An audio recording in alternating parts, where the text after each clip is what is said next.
Hello guys, ഇനി ഞങ്ങൾ അമ്മയുടെ വീടിൻ്റെ അവിടെ അടുത്തുള്ള ശിവക്ഷേത്രത്തിലേക്ക് ആയിരുന്നു പോയിരുന്നത്. അവിടെ നല്ല ഭംഗിയായിരുന്നു കാണാൻ. അമ്പലം ചുറ്റുമ്പോൾ അതിമനോഹരമായിരുന്നു. അമ്മയുടെ ഗ്രാമത്തിൽ നല്ല ഭംഗിയുള്ള അമ്പലമായിരുന്നു. പിന്നെ ഞങ്ങൾ ഉള്ളിലൊക്കെ കയറി തൊഴുതു. നല്ല ഭംഗിയായിരുന്നു. പിന്നെ പ്രസാദമൊക്കെ വാങ്ങി, തീർത്ഥമൊക്കെ വാങ്ങി. ഞങ്ങൾ അവിടെ കുളത്തിൻ്റെ അവിടെ പോവാനൊക്കെ അമ്മയെക്കുട്ടൻ വാശി എടുത്തിരുന്നു. അപ്പോൾ ഞങ്ങൾ കുളത്തിൻ്റെ കണ്ട് പോവുകയാണ്. അപ്പോൾ ഞങ്ങൾ അവിടെ നല്ല ഭംഗിയുള്ള ഒരു ആൽമരം ഉണ്ട് കേട്ടോ. ഞാൻ നിങ്ങൾക്ക് കാണിച്ചു തരാം. നല്ല ഭംഗിയുള്ളതാണ്. ഇതാ കണ്ടോളൂ.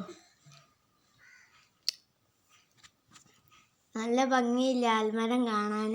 പിന്നെ അമ്മേട്ടൻ പറഞ്ഞ് ഇത് കുളത്തിലേക്ക് പോകാമെന്ന്. കുളത്തിൽ നിറയെ മീനുണ്ടായിരുന്നു. വലിയ കുളമായിരുന്നു. നല്ല ഭംഗിയായിരുന്നു കാണാൻ. കുളത്തിൻ്റെ അവിടെ നോക്കിയാൽ കാണാം കുഞ്ഞു കുഞ്ഞു മീനാണ്. കുളം കണ്ട ഒരു പറമ്പിൻ്റെ മാതിരിയാണെന്ന് തോന്നുന്നു. വലിയ കുളമാണ്. ആശുമോന് വെള്ളത്തിലിറങ്ങാൻ കരഞ്ഞു. അപ്പോൾ അവനെ ഒന്ന് ഇറക്കിയതാണ്. പിന്നെ അവൻ പോരുമ്പോഴും നല്ല കരഞ്ഞായിരുന്നു. പിന്നെ ഞങ്ങൾ നാഗത്തിൻ്റെ അവിടെയുള്ള